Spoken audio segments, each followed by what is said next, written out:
Okay. Hello, here with Frank Hill, who is actually the founder of the Sluggers.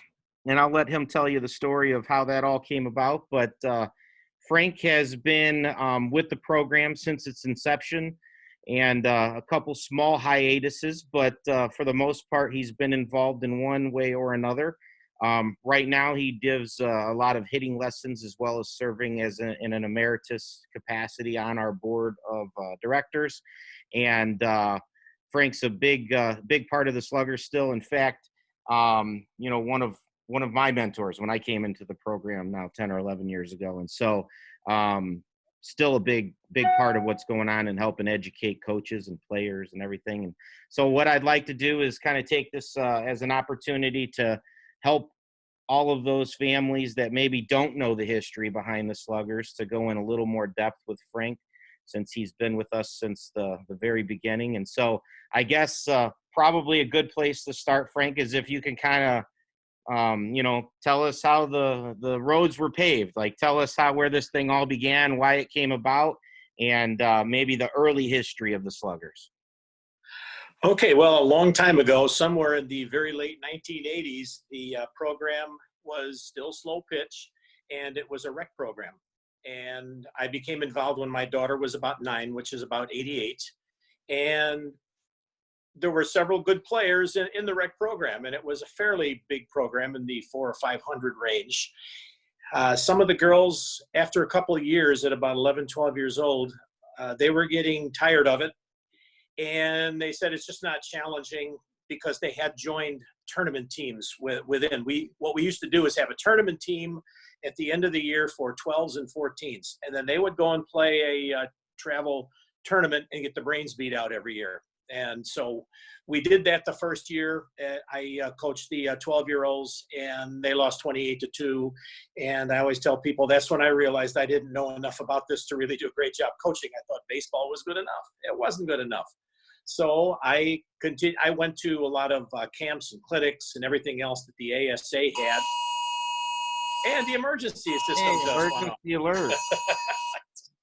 State needs healthcare workers to sign up. Yay. Oh, boy. Well, that's neither of us, so we can keep talking softball. So anyway, now that the emergency is over, the girls asked if we could pull out and become one of those travel teams that they had played against. So I went to the board, and the board said no. So I waited another year, asked again, and we were allowed to have a travel team at the 12 and the 14 and under level. And at the time, it was slow pitch. And so we went to slow pitch competitive travel tournaments, had a lot of fun with it. And after 2 years, the slow pitch teams were dying out. We converted to fast pitch. And the girls that I had continued to be with the same team, and they improved. Their first year goal was to be 500. They were. The next year, they won the ASA Metro tournament. So we moved along pretty quickly. And after that, gradually, we increased our numbers of teams. And as you know, currently today, we're at 11 different teams. But the most exciting things we had that really dramatically increased our numbers was when the Olympics had softball back in '96. And our most memorable time was we had an exhibition doubleheader against the USA Olympic team. They came to Schaumburg. It was the first games ever played at Olympic Park. And the first game was against a group of Northern Illinois softball players. They lost 6-0. The second group was a group of all-stars, but primarily sluggers that I was coaching at the time. And they were 18 and under. We had to get an okay from the IHSA late, but it came through. And we had a great time with it. The girls loved it. The parents loved it. There were about 2,000 people out there watching. We had Les Grobstein doing the announcing for it. And we lost 6-0. But it was a very memorable moment. And then gradually our teams got bigger as far as numbers of teams. And we always wanted to focus on taking the girls as far as we could from where they were. And the program has followed that. And I'm very happy about that as much as possible. So today we have a lot of different teams. We have a fantastic facility, thanks to the current commissioner, Mike Masiewski. And I'm real happy with what's happening. Excellent. Excellent. So tell me about kind of, you mentioned, your background obviously was baseball. Mine was baseball. Some of the struggles that maybe you went through early, like transitioning from baseball to softball, and some of the struggles that happened during that transition. It was tough at first because the game is so much different from baseball. It's actually slow pitch was closer to what baseball was because the balls were hit really hard, and it's an 11-inch ball, so it's the ball that the 10-year-olds use that was used all the way up to 18. And the pitching was different. There was a 12 to 14-foot arc that the umpire could call illegal if it was too high. And so defense was really stressed because offense, kids can hit it hard, but we had a pretty good defensive team. We spent a lot of time on hitting, but the drills were a lot different. One of the girls' favorite drills was when I was up on an 8-foot ladder and dropping the ball straight down so that they learn how to hit a high arc. So those things were all exciting and fun and everything else. And the transition was difficult. First, we had to do some preparation as far as what pitchers were doing. The hitting actually was easier. The girls went from 8th grade to freshman in high school, and they all made the high school team. And 5 of the Schaumburg girls who went to Schaumburg made varsity that year, and a couple more made Konitz varsity. And I believe it was their first year. I know it was their first year that Schaumburg had ever won the conference, and they finally repeated it a couple of years ago. So they made the transition very well. But the softball game is different because of how defense is different. Instead of waiting back for balls, you had to go flying in right now and make the play, and the slapping added speed to it. So it's a much faster game, and it's a lot more fun to coach. And so I think the rewards for the girls being able to move on to high school and then to college have been really good for them. And so I'm really happy to see the pennants that we have in our facility up with all of the colleges that the girls went to with their names right on top of it. So that's pretty much where we're at right now. And we want to be as competitive as we possibly can and take the girls as far as we can. So we're developing competition, confidence, and softball skills, and teaching them life lessons. Sure, absolutely. No, I think that's one thing that always gets kind of lost in the shuffle is all the life lessons that get taught just through the game of softball. And so I think one of the things that I always appreciated about what you do and kind of the well-roundedness of the type of player that you develop is the fact that you spend so much time on developing them as a person and developing the mental side of softball. And so that's something that I definitely took away from, early on as I got to spend more time with you. I was very appreciative of those early lessons and teachings. It's definitely helped me become a better coach. And so I guess speaking of that, so you were my mentor early on. Like, who were the coaches that, you learned from? Who influenced you early on? Who did you seek information from? My greatest initial coach that I learned a lot from and continue to, quite honestly, is Cindy Bristow. She was the person with the Amateur Softball Association who ran different kinds of clinics for coaches. And she talked about the different styles of learning. And she would actually show drills, for example, and you had your choice of either going down and physically doing them, which is how some people learn, or you could just listen to them, is how some people learn, or you could be watching and taking notes on it. It's just stay in the bleachers, which some coaches did. So she talked about learning styles, and then she made the complexity of the game seem much more simple than some of us make it. And then later on, I was most influenced by the coach from Alabama. He's a phenomenal guy. He's talks to his team as though he's having a conversation. I never heard him really get angry or yell at any of them. He's very positive and he's very nurturing, and that's the kind of coach I think that has the most effect with young ladies. One thing Cindy said, super important, is girls react to tone, boys react to the message. And boy, is that true. I always had to have a woman assistant coach so she could help me translate how I'm talking to the girls, because sometimes I totally misread what I was saying, and so did they. So those things are all fun. But those are the two big people that influenced me. Yeah, I see. I had an opportunity to learn quite a bit from Cindy because what a lot of people don't know is she's really been our program consultant. For the better part of the first decade, I was in the program. She was coming in and doing coaching clinics for us. 1 weekend a year, and then on top of that, I can remember just my own personal story when I first came in. We first year we got our brains beat in. I had what would be considered like the second team or the B team at that time. And there was another coach that was coaching the A team at the same age level. I think it was 11U at the time. And so after I got my brains beat in pretty much for the whole fall, I said, okay, well, we're just going to have to outwork everybody. Like, we're just going to practice more. We're going to work harder. We're going to play more games. We're just going to live and breathe softball. And so anyway, I did that, and we kind of went at it really aggressively. And most of the kids and families bought in, and the ones that didn't, we kind of exited them and then entered new players in the middle of the year. And so it was a bit of a disaster the first year. And so I had my schedule all set, and we had played, I can't even tell you how many games we played. I want to say as 11-year-olds, we were playing like close to 100 games. And so you found out what our schedule consisted of. And, and you very calmly, like, coached me that, the kids really should be practicing more and working on skill development more. And then the next thing I know, I get this long email from Cindy Bristow.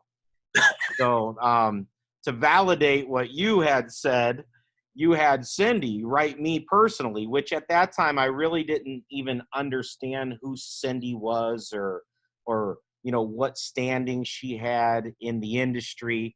And so I'm like, well, okay, she's, famous or whatever. She played college softball. She was a pro coach, a college coach. She's whatever in the Hall of Fame. I started learning she works with the Australian Olympic team. She helped the U.S. Olympic team select their players. So as I'm like, well, maybe this lady knows what she's talking about. Like, I think I should really listen to her.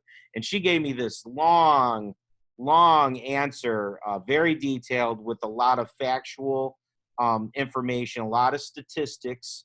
It wasn't gut feeling type of an answer.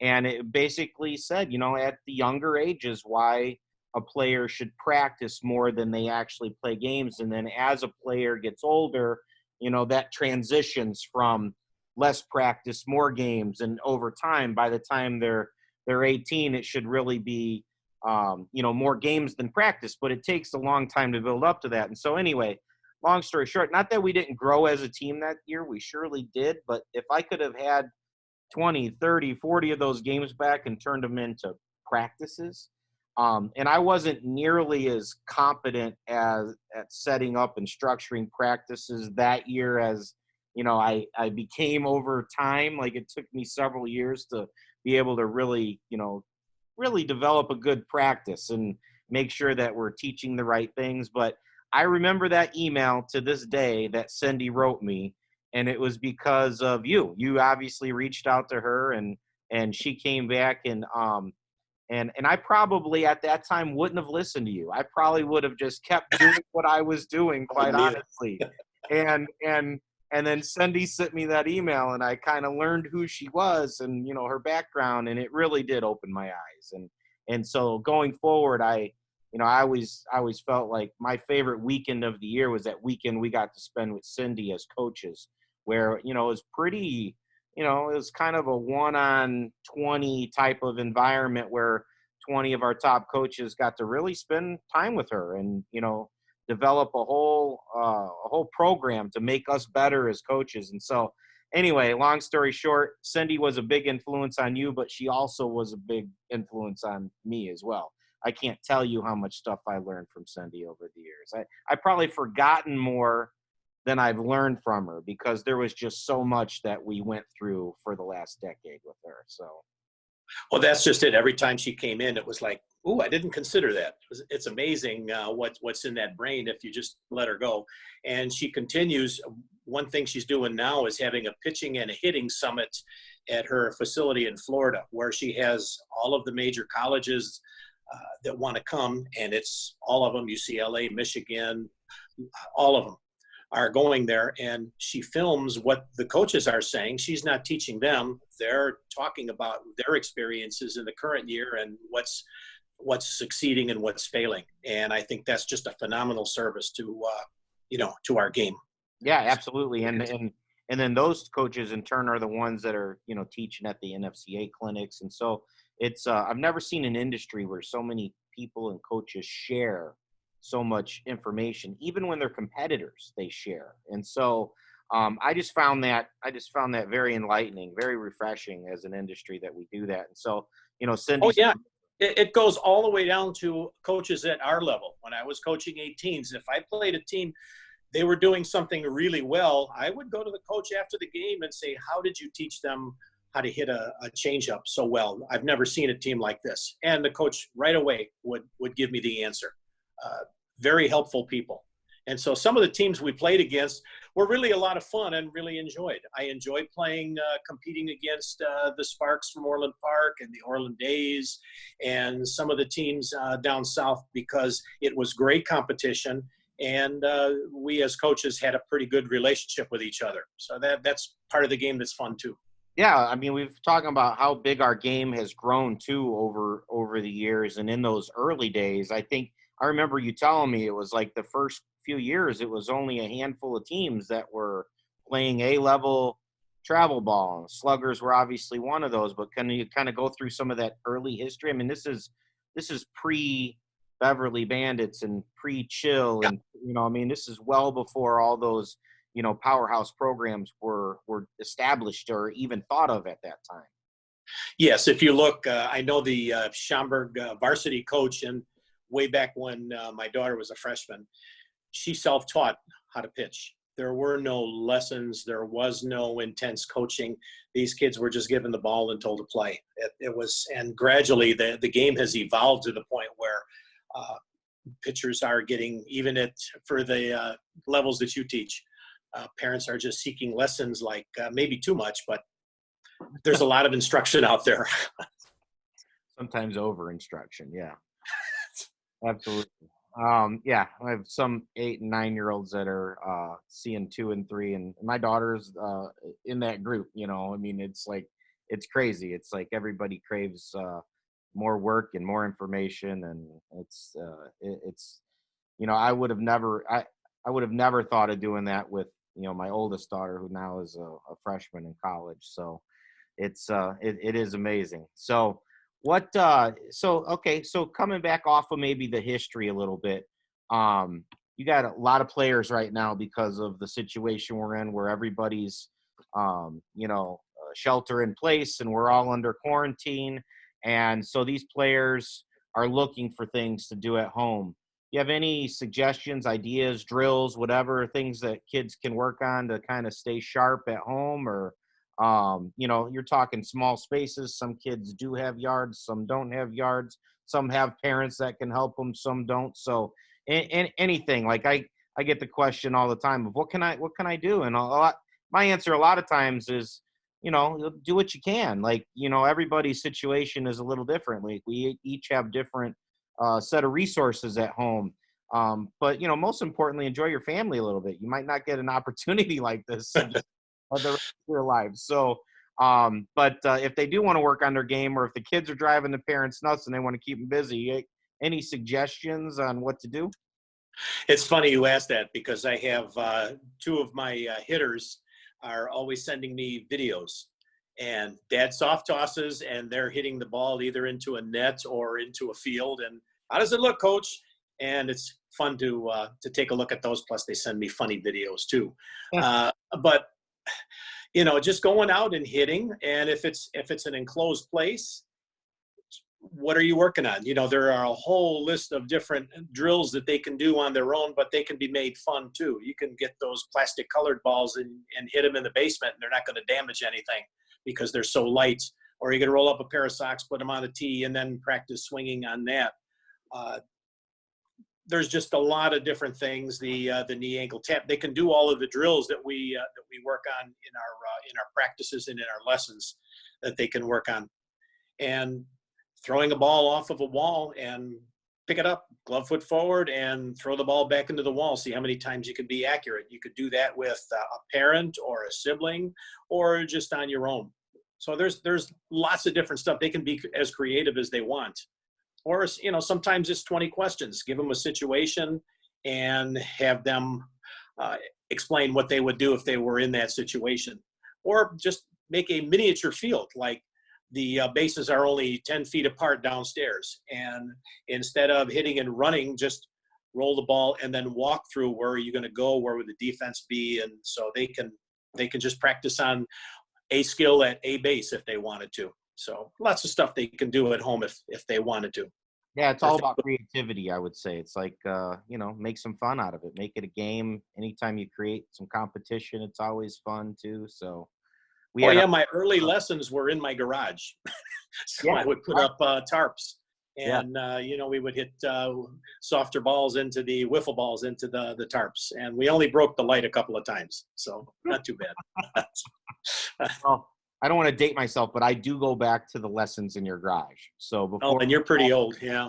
Before we had all the pretty fancy facilities and the 8,000 square foot and all the batting tunnels and all that stuff, my daughter used to go do hitting lessons with you in your garage. So.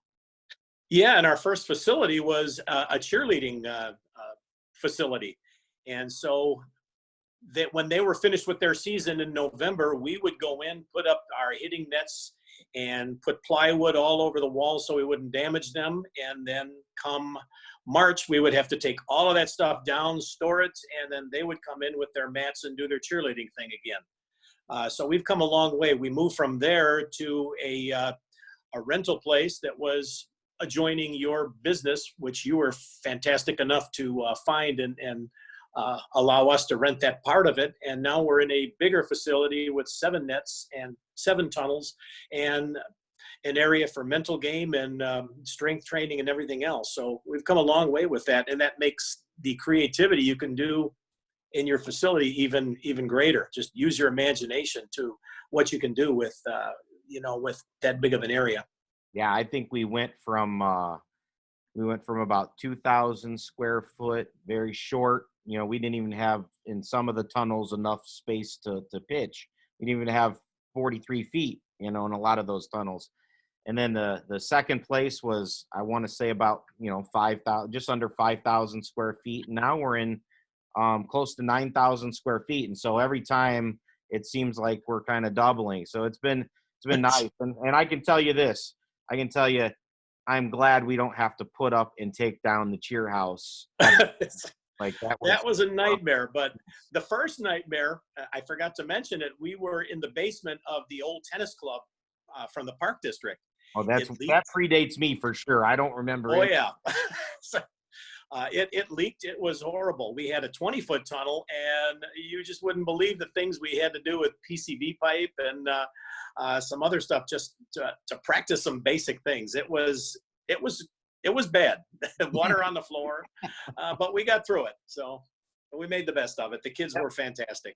Absolutely. And you don't know what you really don't know what you don't have, because you never had it to miss it. And so if we ask some of our teams to go practice in a facility like that nowadays, I think some of the coaches' heads would blow.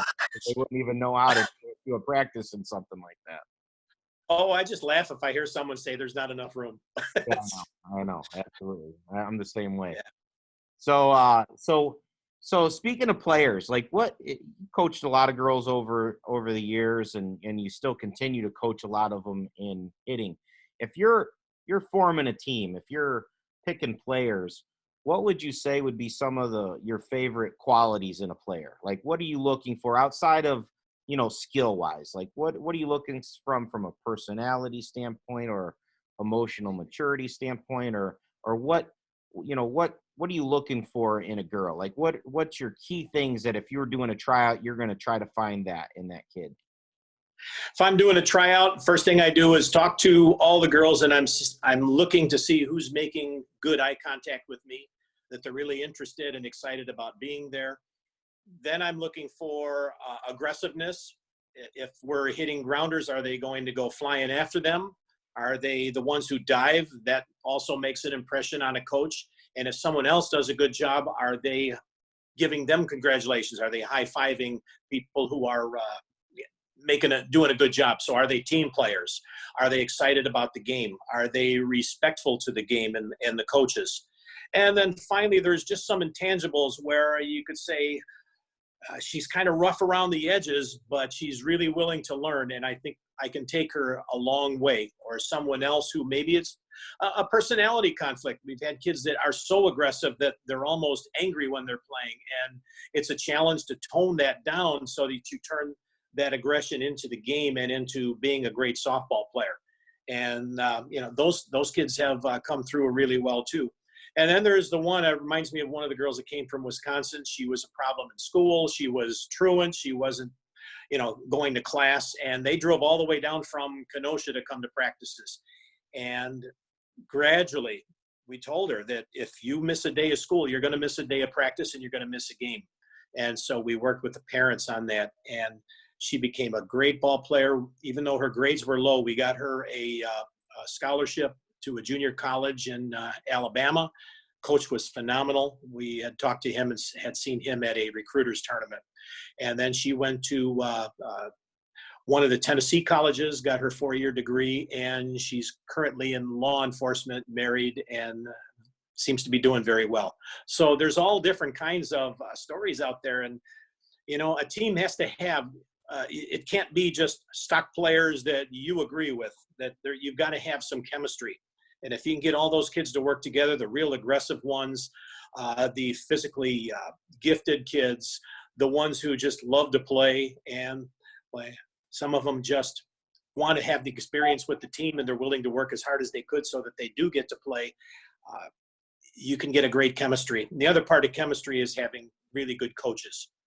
And I've been very fortunate over the years with Chuck Bomer, Dana Bomer, and Jeff Jacobson and Dean Gluth, and I can go all the way back to Oren Casada.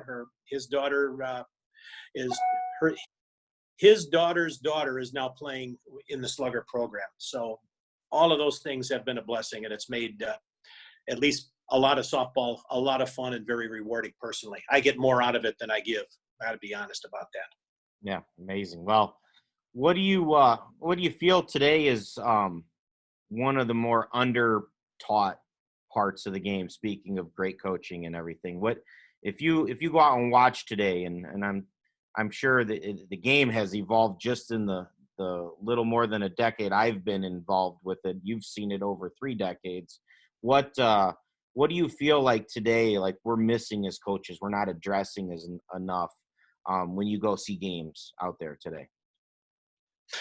What I see in games and practices is there's too many coaches that are allowing a gifted athlete to be, quote, good enough to where they may be throwing incorrectly.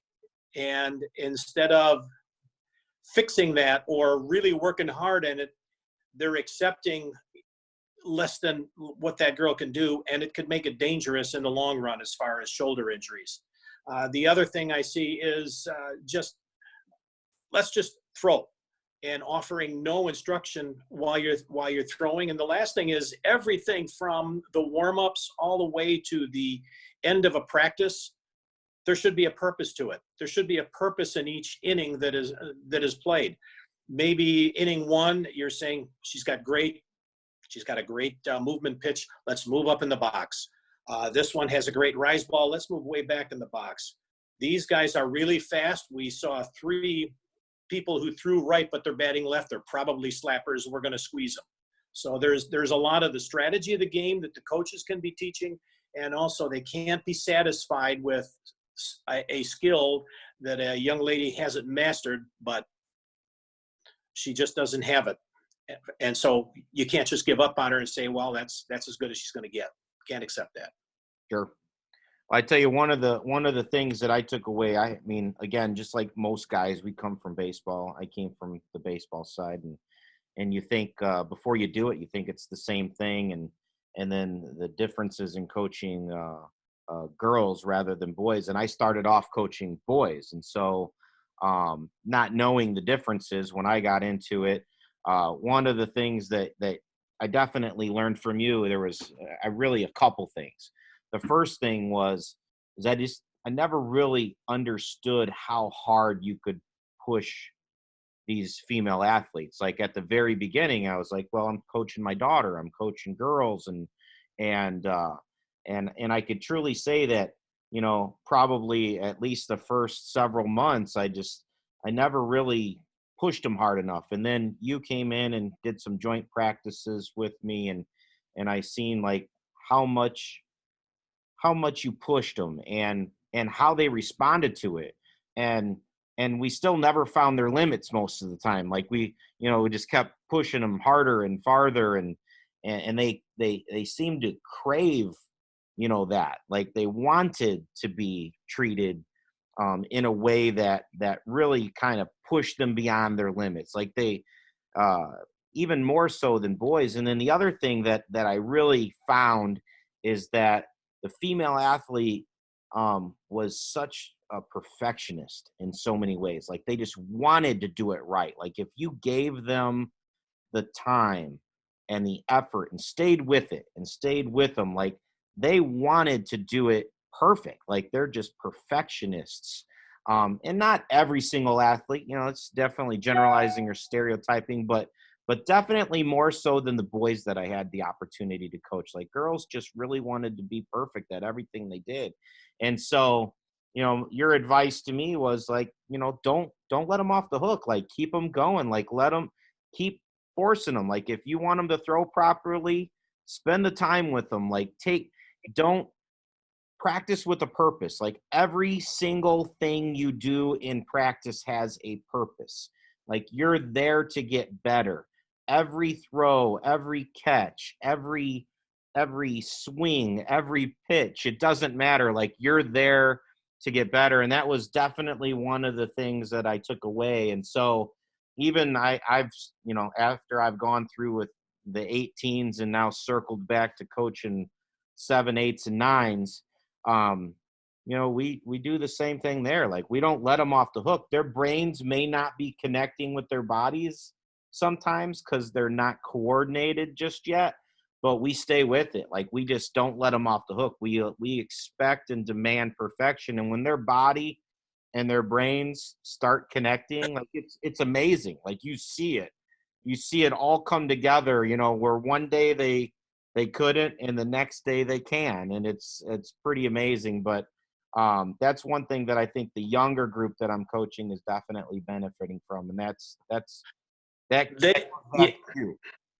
they will, because they can't see the end of the tunnel.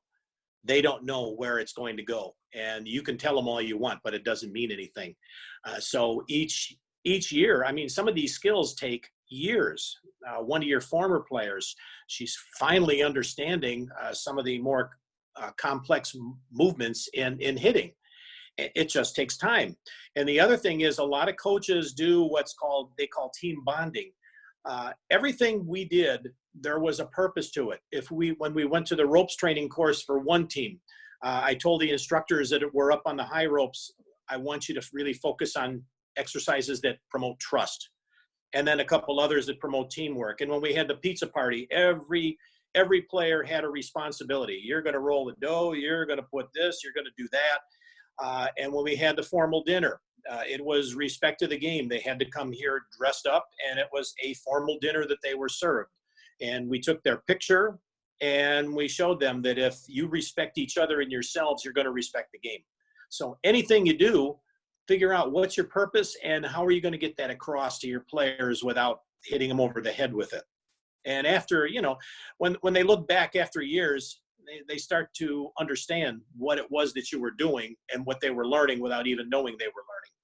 That's part of the fun of it too. Absolutely. And I know My last couple of groups of coaches, we always had fun changing the game in a practice so that they couldn't figure us out, so that they wouldn't get roped. Because one of the things you said that's really true is girls like to be successful. There's a lot of them that are, tell me what to do to be 100% and get an A. And so you see those girls cataloging their swing. You'll see each motion, and it's almost like they're stopping their swing so that they get everything perfect. They'll never be good hitters doing that. They have to have the aggression, and they have to have the coordination and smoothness to be able to do it too. So all of those things are important.